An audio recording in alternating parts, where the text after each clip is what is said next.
Мы впервые сегодня проводим ежегодное благотворительное мероприятие «Арт-топ». Сегодня в нем участвуют 3 коррекционных школы, 28-я, 2-я и речевая. И хотим сделать это мероприятие ежегодным, традиционным для нашей республики, так как живем на севере, снег у нас всегда зимой есть.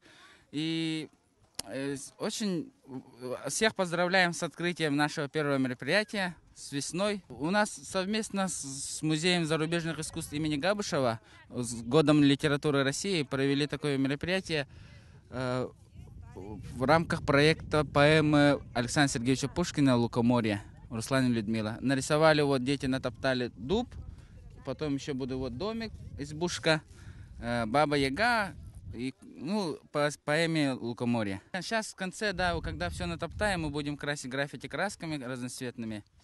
Дуб, зеленый, всякие краски, граффити-краски.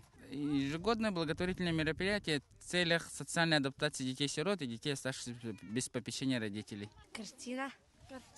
Потом мы эту картину будем красить. Царевич, Баба-Яга там. Да, интересно. Да. Очень интересно, прям вообще супер.